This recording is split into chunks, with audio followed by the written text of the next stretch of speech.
We've been reporting for a few years now that older workers in the skilled trades are retiring, and not enough young people are training up to take their jobs.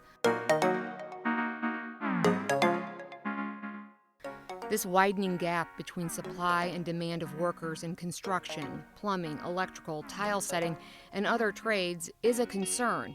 But fortunately, there are organizations in St. Louis working not only to recruit a workforce, but are creating pathways for people who are often overlooked. That includes a combination of helping address some of those barriers, teaching students the basics of the construction industry.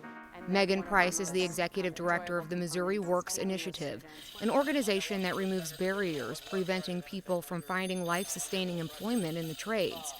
They run a program called Building Union Diversity, better known as BUD. There are 16 different building and construction trades in St. Louis, and so each one of those trades has a different point of entry, a different process that their apprentices follow to eventually journey out.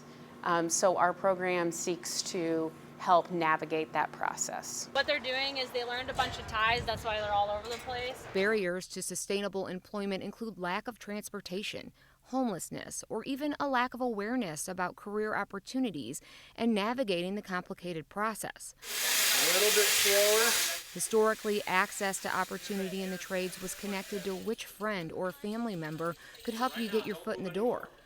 Not anymore. The trades want to expand the pool of people they recruit from, including women. And since I'm right-handed, I like to work right to left. This is Ray McDivitt. She's a first-year apprentice tile finisher with Local 18. Tile finisher, they're going to help the setter, so they make cuts, grind anything down to make like the little teeny tiny nooks and crannies, and then you finish with grout that goes in between the tiles. And her pathway to this career was not a straight line. I've actually never used this type of grout before. Oh my gosh, I've dipped my toes in so much. In high school, I started working at restaurants at 17.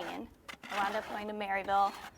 It was awesome. After 5 years, I graduated there with a degree in graphic design and a minor in psych. And that's right when COVID hit. And then I was like, okay, no one's getting hired.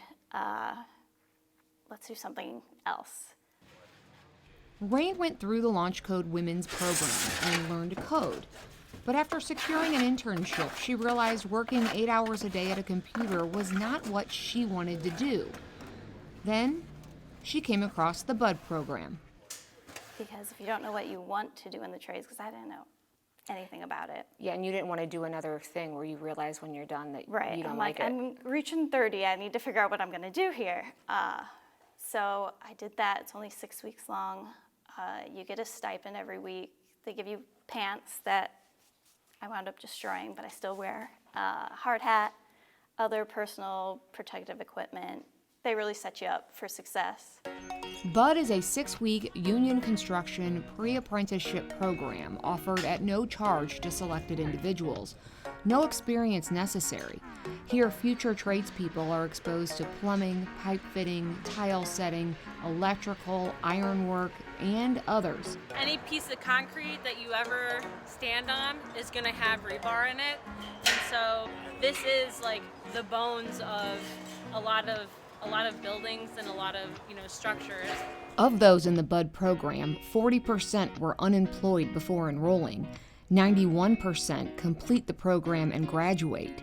82% have secured a job in the construction trades within 6 months of completion. And 24% of those in the BUD program are women, while the national average of women in the trades is just 4%. Important things about BUD and about the Missouri Works Initiative and the unions is that it is a program that faces the realities that some of the construction sites and job sites in our communities don't look like the people who make up those communities. And so this program was really born from the idea to change that. Rain's apprenticeship will last 3 years. Following that, she has the option to skill up and train to be a tile setter. After 5 years, she'll be vested with a pension.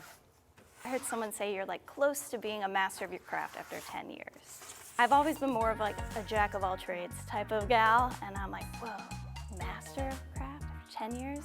Hell yeah.